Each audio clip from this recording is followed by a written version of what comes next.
नमस्कार दोस्तों, मैं हूं द स्टोरी राइडर।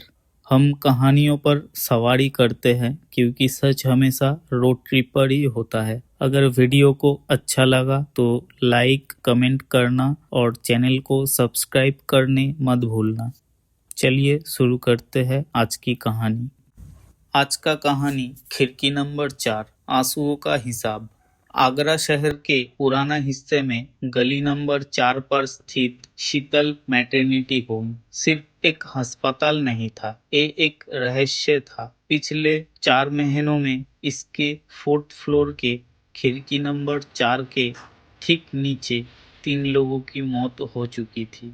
सबने छत से कूदकर आत्महत्या की थी। पुलिस ने इसे पोस्टमार्टम डिप्रेशन और पर्सनल स्ट्रेस का मामला बनाकर बंद कर दिया था।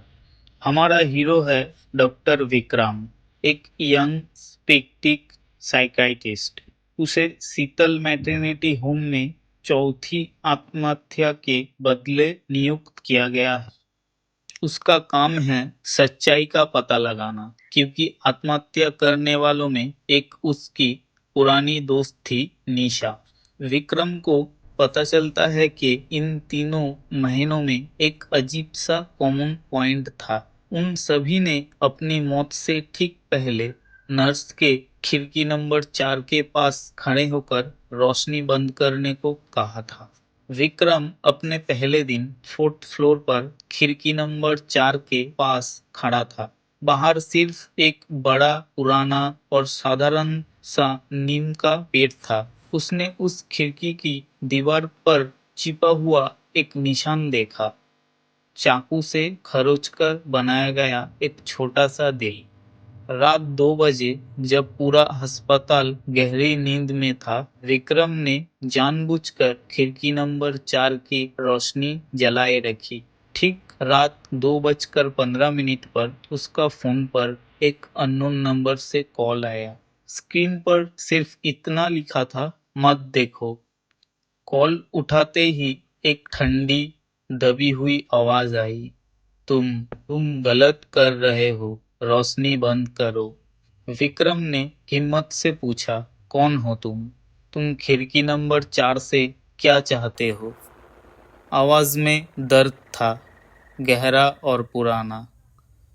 मैं रिया हूँ, जिसने 15 साल पहले इसी अस्पताल में अपने बच्चों को खो दिया था और जिसे तुम्हारे बड़े डॉक्टरों ने पागल डिक्लेयर कर दिया था। उन्होंने मुझे खिड़की नंबर 4 से कूदने पर मजबूर कर दिया था।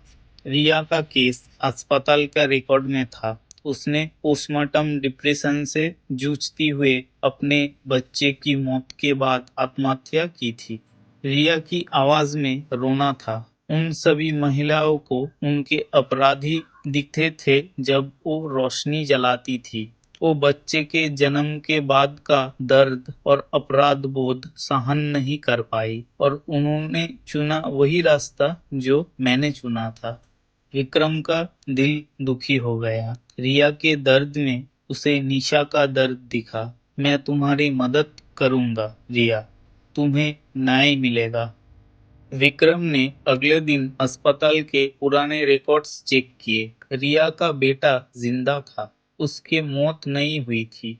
उसका बेटा एडॉप्ट कर लिया गया था, पर किसने? विक्रम वापस खिड़की नंबर 4 के पास आया। वही नीम का पेड़, उस निशान पर गौर किया। उसने ध्यान दिया कि निशान अंदर से नहीं बल्कि बाहर से दीवार पर बनाया गया था। उसने रिया को फिर से कॉल किया, उसी अननोन नंबर पर। रिया, तुम सच नहीं बता रही हो। तुम्हारी मौत नहीं हुई है, तुम जिंदा हो और तुमने ही निशा और उन दूसरी महिलाओं को मारा है। तुम उन सभी की पतियों को सजा दे रही हो। इस बार आवाज आई, हाँ, मैं जिंदा हूँ और मैं उन सभी के पतियों को मारने पर मजबूर कर रही हूँ। मैं उनके आंसुओं का हिसाब ले रही हूँ। रिया ने उसे असली सच बताया। 15 साल पहले रिया के बच्ची की मौत नहीं हुई थी, उसका बच्चा चोरी हो गया था और 3 बड़े डॉक्टरों ने जिसमें निशा का पति और दो दूसरे थे जिसने इस क्राइम को कवर अप किया था। वो तीनों रिया के पतिदेव थे जिनको उनकी पत्नियां मौत के बाद सजा दे रही थी, जिसका प्लान रिया ने ही बनाया था। लेकिन इस बार ट्विस्ट ये था कि रिया विक्रम से बात करते हुए खिड़की नंबर 4 से कूद गई। रिया की आवाज कॉल पर आखिरी बार फुसफुसाई, मैं उन तीनों को सजा दे दी और तुम मेरे बच्चे को अपनाना चाहते हो। विक्रम को याद आया कि उसकी दोस्त निशा ने उसे एडॉप्शन पेपर भेजे थे। वो बच्चा जिसे विक्रम एडॉप्ट करने वाला था वो और कोई नहीं, रिया का चोरी हुआ बेटा था। रिया ने आत्महत्या इसलिए की ताकि कोई उसके बेटा को ढूंढ ना पाए और वो एक अच्छा बाप के पास रहे। विक्रम अब रिया के बेटा का बाप बन चुका था और वो रहस्य उसकी जिंदगी का हिस्सा बन गया था। खिड़की नंबर 4 पर अब कोई रोशनी नहीं जलती थी।